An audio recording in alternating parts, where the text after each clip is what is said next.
دائمة. التجربة لا بداية لها، لا تكون عندها بداية ولا لا نهاية لها،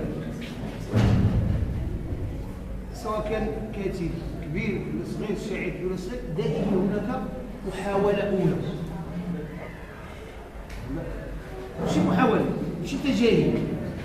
حتى الشعراء الكبار عندما يكتبوا نصا جديدا أو تجربة جديدة فهي محاولة أولى، قد تنجح وقد تجهر، فإذا كل شيء حل.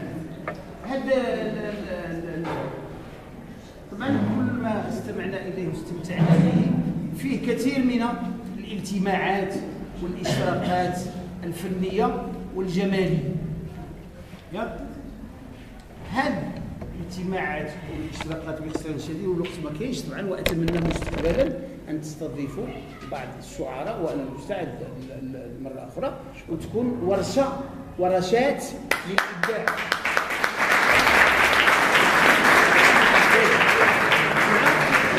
ورشات إبداعية لتبادل الآراء والإصغاء بين التلاميذ والتلميذات وبين الأساتذة والضيوف، ويكون حوار مفتوح حول هذه العملية الإبداعية في أي مجال، بأية اللغة، لأن الوقت لا يتسع لكل ذلك. فإذا كل ما استمتعنا به هو قابل للإيناع وللإزهار وللتفتح في طبعا بالرعاية وبالعناية الدائمة. الإخوة والأخوات، طبعا شوف كل ما استمعنا إليه يعني يمكن نطلقوا عليه واحد الكلمة كيقولوها في الفلسفة، هو جماع، يعني وحدة وصراع لمتناقضات. هو كل جماع وحدة صراع متناقض. الإنسان كائن فيه وحدة، ولكن الوحدة فيه متناقضات، وهذه هي الحياة. في خلايا تموت وخلايا تولد، فيه السلب والإيجاب، في بويضات كذا وبويضات. فإذا الجسم المادي والجسم المادي في الطبيعة، وكذلك النص الإبداعي هو عبارة عن كائن عضوي تهو حياة، تهو فيه هذه المتناقضة، وتعطينا حياة النص وحياة الإنسان وحياة الأحياء كل في الطبيعة. ولكن الأعزاء والعزات كيقول الجاحظ الأساتذة كيعرفوا المعاني مطروحة على الطريق. واحد انتبهوا لها، ما معناها؟ معنى المعاني كاينة موجودة، يعني جاهزة، ولكن بماذا يختلف؟ بحال اللي قلنا كاين الخشب وكاين الحديد وكاين كل شيء، ولكن ماشي كل شيء نجار، ماشي كل شيء حداد، ماشي كل شيء كذا الى اخره. فاذا ماذا يحتاج؟ وهو الصياغه هي الاهم، هي صياغه الذهب وصياغه الخشب وصياغه الكلمات وصياغه الالوان والاشكال. هذه الصياغه انتم لاحظتوا كل بلا كاينه اشياء صور جميله كلها قلت متناقضات. كيتكلم الاخ على الاعمى وكيدوي على البصر، الوقت كتدوي على الجليد، كتدوي على اللهيب والجليد، وكاين فرح وكاين حزن. يعني قلنا قبل قليل تكلمت ان الابداع والكتابه الاهم شيء هو الحديث، اما القصيده تقراها وتتبع تساوي. فاذا الشعراء المبدعون عموما يكتبون الشيء ويريدون نقيضه. باختصار شديد يكتبون الحرب ولكن الشعر يريد الحرب، يريد السلام. يكتب الحزن ولكنه ينشد فرح. يكتب الشقاء ولكن هو باغي السعاده. يكتب الشر ولكنه يريد الخير. وهكذا لاحظتوا القصائد اللي يقراوها الاخوه والاخوات كلها عامره بهذه المتناقضات، ولكن هي هذا الشيء كله الا جمعناه كنلقاو فيه رؤيه. وكاين اللي كيقول لك ملي كتولي هذا كتولي ماشي رؤيه بالتاء، كتولي رؤيه الالف، ماشي رؤيه، يعني كتولي رؤيه معناها نبوءه، معناها استشراف، بحال الرؤيه يعني على مجال القياس ديال النبوءه. الشعراء كيقول لك الا ما كانوش انبياء فهم ورثه الانبياء، لانهم يستشرفون المستقبل. رؤيا ماشي رؤيا يعني رؤيا فيزيون دي موند، يعني كيشوف رؤيه لما لا يراه غيره. ما كنت تعيكم في الهضره، يعني بغيت نقصد بان الصياغه هي الاخوه والاخوات الله يسعد ان نكون صارمين مع انفسنا. اللي بغى يكون في شي حرفه خصو يتقنها. اول شيء اللغه العربيه، لا مجال باش يدير شي واحد خطا ديال الاملاء ولا النحو ولا كذا ولا الصرف ولا ياك استاذ، كاين هذا الشيء. لا مجال ما يعرفش النحو، ما يمكنش واحد عنده بغى يكون شاعر. كاين كتاب كيكتبوا كبار وكتستغرب ما عندوش ديكسيونير في بيته، ما يمكنش. خاص يكون عنده هذاك، ماشي هذاك المنجد الصغير، هذاك المنجد تجد فيه ما لا تجده في قواميس ومعاجم كبرى، ولكن لا بد من المعاجم الكبرى. فاذا اللغه العربيه تريد ان تبدع بالعربيه، اذا خص واحد يقرا بالعربيه، يقرا النصوص ويقرا النقد، يقرا كل شيء بالعربي ما استطاع اليه سبيلا. فاذا هذه الاشياء الاساس الضروريه وهي لا غنى عنها، وهي باش تكتب بالعربيه، العربيه خصو يتقنها باختصار شديد. ثم تاتي الصياغه الجماليه والفنيه. كاينه بزاف ديال المدارس والتيارات وكذا، خص تكون واعي بها.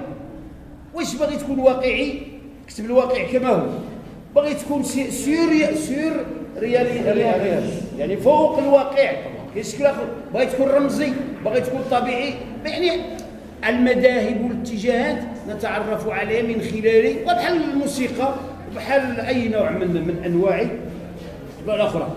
فاذا اختيار الشعر الذي يريد الشعر المغربي متعدد تبارك الله، الاجيال والتجارب والاشكال واللغات.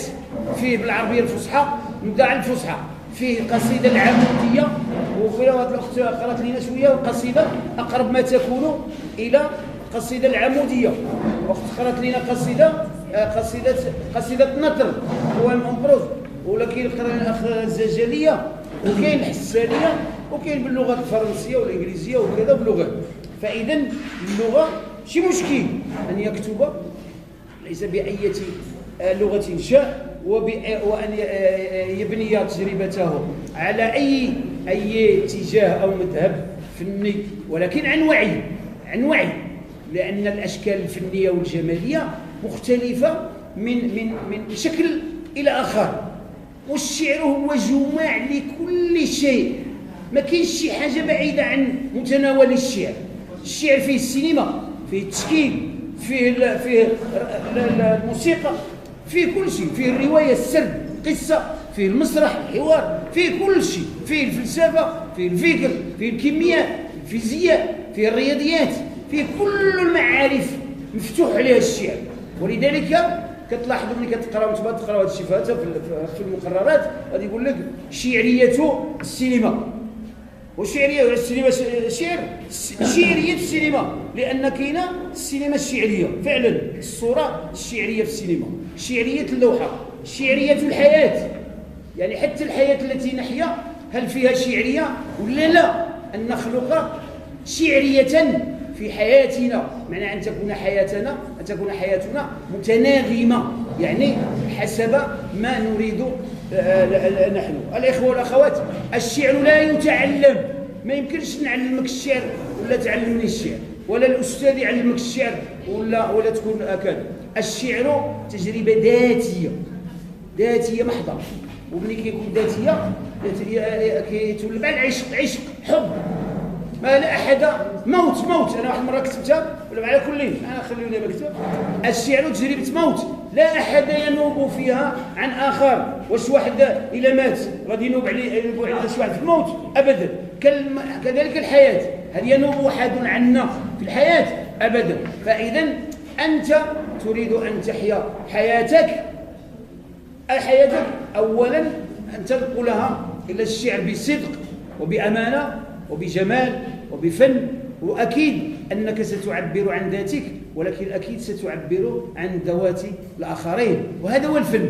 الفن هو ذات، ولكن يجد صداه في الآخرين، وهنا هذه المتعة، كنتمتعوا بالفن ديال الآخرين. لابد أن نشرح واحد الكلمة بسيطة جدا، وهو ما تمشيوش للموضوعات الكبرى، القضايا الكبرى. وتصور دابا شاب في مقتبل زهرة العمر بحالكم يتكلم على مثلا، مشيت بعد مدارس كثيره وفي الكليات تكلم شاب صغير يتكلم على قضيه فلسطين وقضيه الحروب وقضيه كذا. لماذا؟ يعني اشياء قريبه وحميمه وستفقدها بعد سنوات قليله، وهي طفولتك. أن نحافظ على طفولتنا مدى العمر ودهشتنا مدى العمر. عندك أشياء قريبة منك، اكتب على القرعة اللي كتشوف، وتشوف على العشبة التي ترى، على الأشياء الصغيرة، لا تمشيش الأشياء الكبيرة. اكتب عن نظرة الأم ونظرة الأب ونظرة كذا ونظرة الصديق، يعني أشياء حميمة تحس بها. علاش ديك القضايا الكبرى ما شغلكش حتى في القضايا الوجودية، قضايا الموت والحياة والفلسطين وما عرفتش داك الشيء والكون كله والحروب وكذا، أنا ماشي شغلك فيه. يعني تتكبر ورا ما دير هذه القضايا الكبرى. كاينه قضايا صغرى يعني سرعان ما ننساها يا كوثر، ننساها وتنفلت منا في غفلة من الزمن ونحن لا ندري. وعندما نكبر نندم عليها لأننا لم نحافظ عليها ولم ننتبه إليها. فالرجاء أتمنى لكم ولكن كل السعادة، وأن تحافظوا على الطفولة ديالكم وعلى نظرتكم الطفولية الجميلة. شكرا.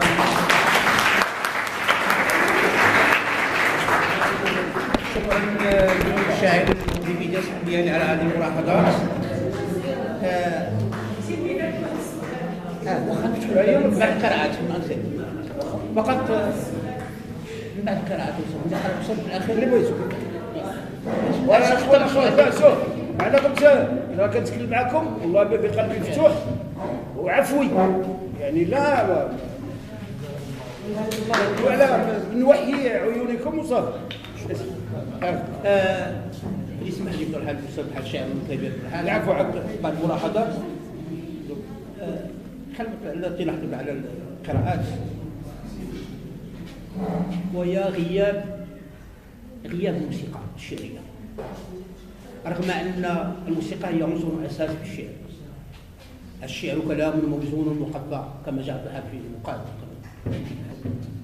حتى وإن لم يكن الشعر كما قلنا الإيقاع العروض، على الأقل كنا الإيقاع حاضر. فالموسيقى كما قلنا هي التي تجعل الشعر يختلف عن الكلام العادي. أنا أقول كلاما والآخر يقول كلاما، ولكن كيف يسمى هذا شاعر وهذا غير شاعر؟ إذن فالشعر كما قلنا يجب أن أستحضر مجموعة من العناصر وأنا أكثر. وأنا الجانب الموسيقي حينما تكون على الأقل كما قلت على الأقل تكون واحد معرفة بسيطة على العروض العربي، البحوث الشعرية، تجربة خليل بن أحمد، أجزاء البيت العربي الشعري، ولو لا أكتب في الشعر الأول. على الأقل كما قلنا تجد مثلا الشعر الحديث مثلا، يعني ما يسمى الآن بشعر مثلا تبعيلة. وأنا أستحضر كما قلنا حتى لا يكون كما قلنا كلامي على الأيام، وإلا سيكون كلام محمد بحال كلام علي بحال كلام مرحال بحال قلنا إنك تكون في استحضار هذه العناصر. إذا جاء المقال بحال شاعرنا الرؤيا جاء يحضر كذلك الموسيقى وأنا أؤكد على المسألة. لذلك فأنا أظن طرح صوتي للشاعر برحال أننا سنفتح إن شاء الله ورشات في مؤسسة كما قلنا للشعر والقصة إن شاء الله والرسم ما يمكن يا أستاذ والإمكانيات راك عارف والعين البصير واليد القصير